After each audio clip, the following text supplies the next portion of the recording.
Assalamualaikum warahmatullahi wabarakatuh.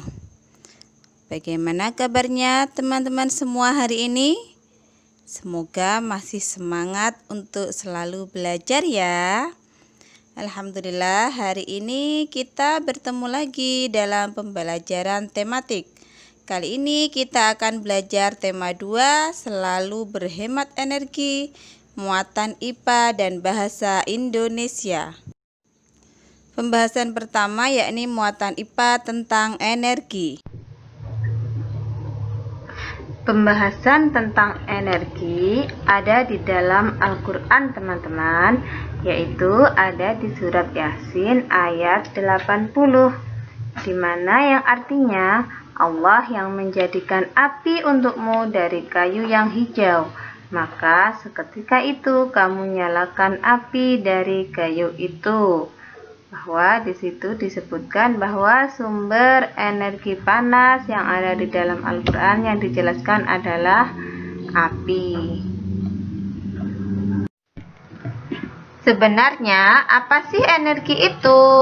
Energi adalah kemampuan untuk melakukan usaha atau kerja dan biasa disebut sumber kekuatan. Hari ini kita akan membahas 3 masalah tentang energi, yakni sumber energi, manfaat energi, dan cara menghemat energi. Yang pertama yakni tentang sumber energi. Apa itu sumber energi? Yakni sumber daya yang dapat dioleh oleh manusia sehingga dapat digunakan bagi pemenuhan kebutuhan energi. Adapun sumber energi terbagi menjadi 3 jenis. Yang pertama sumber energi panas, yang kedua sumber energi bunyi, dan yang ketiga sumber energi alternatif. Sumber energi panas contohnya yaitu api, yang kedua benda yang bergesekan, dan yang ketiga matahari. Adapun contoh sumber energi bunyi biasanya berasal dari benda yang bergetar. Adapun contoh sumber energi alternatif yang pertama adalah matahari, kedua angin, ketiga air, biogas, dan biodiesel. Apa itu sumber energi panas? Yakni semua yang dapat menghasilkan panas itu disebut sumber energi panas. Contohnya yakni yang pertama api.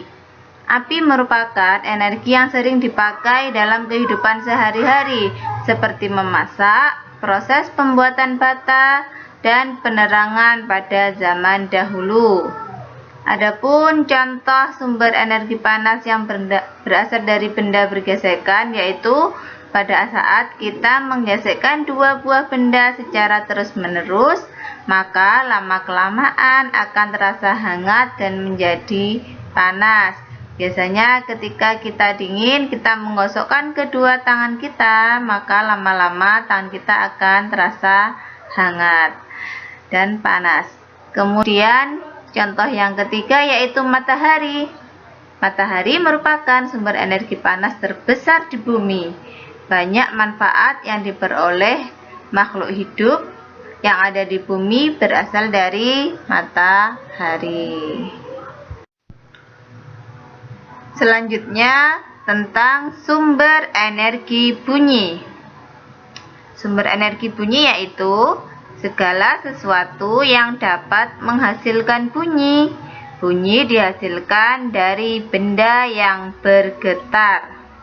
Contohnya yaitu alat musik. Yang pertama, biola. Biola mengeluarkan suara dengan digesek. Yang kedua, gitar. Yakni gitar mengeluarkan suara dengan dipetik.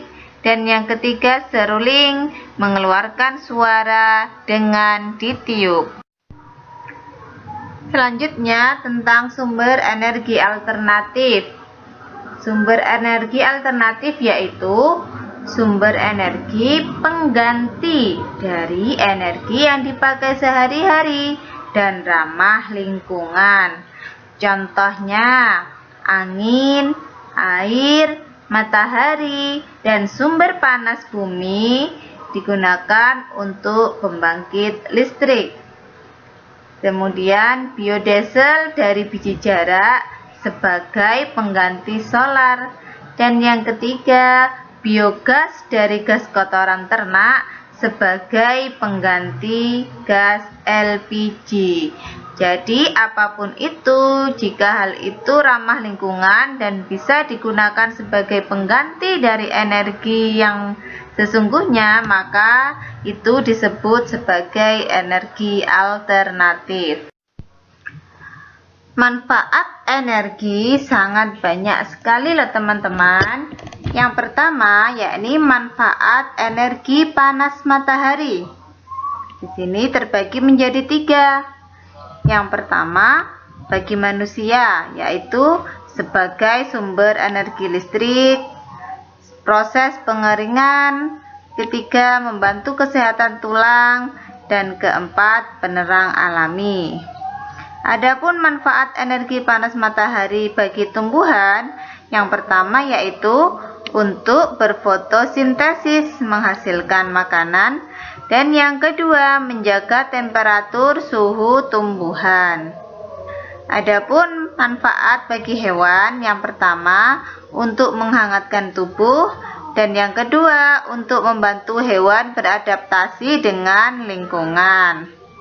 Alat yang digunakan manusia untuk mengubah panas dari sinar matahari menjadi energi listrik disebut dengan sel surya. Kemudian manfaat energi angin. Bagi manusia, energi angin dapat digunakan sebagai sumber energi listrik, kemudian sebagai penggerak perahu berlayar dan memberikan kesejukan. Adapun bagi tumbuhan, manfaat energi angin yaitu membantu proses penyerbukan serta membantu penyebaran benih. Dan manfaat energi angin bagi hewan adalah untuk bergerak dan membantu proses mencari makan. Adapun manfaat energi air, yakni yang pertama bagi manusia adalah sebagai sumber energi listrik, yang kedua sebagai penggerak kincir dan turbin, serta sebagai media olahraga arung jeram. Sedangkan manfaat bagi tumbuhan dan hewan sama seperti energi angin, yaitu bagi tumbuhan membantu penyebaran benih dan bagi hewan untuk bergerak serta membantu proses mencari makan. Sedangkan manfaat dari energi listrik yaitu yang pertama sebagai penerangan, contohnya lampu. Kemudian yang kedua sumber energi, yang ketiga penghasil panas, contohnya ketika kita menggunakan setrika listrik maka setrika itu menghasilkan panas. Dan yang keempat yaitu penghasil gerak, contohnya ketika kita menggunakan kipas angin. Yang terakhir yakni tentang manfaat energi bunyi, yaitu yang bagi manusia, energi bunyi itu adalah sebagai sarana berkomunikasi, yang kedua menentukan kedalaman, dan ketiga kebutuhan militer atau radar. Adapun manfaat energi bunyi bagi hewan, yang pertama adalah sebagai sarana berkomunikasi, kedua untuk menentukan keberadaan mangsa atau ekolokasi. Nah, sudah kita ketahui kan teman-teman bagaimana berapa banyaknya manfaat energi bagi kita, bagi makhluk hidup yang ada di bumi ini. Maka energi itu ketika kita menggunakannya terus-menerus, energi juga bisa habis. Oleh karena itu, kita harus menghemat energi-energi tersebut. Bagaimana caranya? Yakni yang pertama itu mematikan elektronik jika sudah tidak terpakai. Yang kedua, memaksimalkan energi alternatif. Ketiga, mematikan keran jika sudah selesai dipakai. Keempat, memakai kendaraan umum jika bepergian. Kelima, memakai lampu LED, dan masih banyak contoh yang lainnya. Berikutnya pembahasan muatan bahasa Indonesia tentang poster. Pengertian poster adalah suatu media publikasi yang memadukan antara tulisan, gambar, atau komunikasi keduanya dengan tujuan untuk memberikan informasi kepada khalayak. Oleh karena itu, maka biasanya poster dipasang di tempat keramaian dan strategis seperti di kawasan sekolah, pasar, perkantoran, fasilitas kesehatan, dan lainnya. Adapun syarat untuk membuat poster, yang pertama, kalimatnya singkat, jelas, dan mudah dibaca. Yang kedua, kombinasi tulisan dan gambar seimbang serta warna mencolok. Yang ketiga, gambarnya sesuai dan menarik.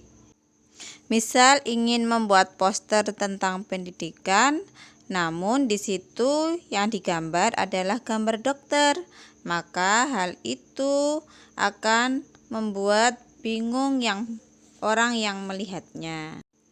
Berikut merupakan langkah-langkah dalam membuat poster. Yang pertama, menentukan tujuan atau ide poster. Yang kedua, susun beberapa kalimat singkat berdasarkan ide yang dipilih. Ketiga, kata-kata yang dipilih harus menarik, unik, dan mudah diingat. Dan yang keempat, lengkapi dengan gambar yang menarik.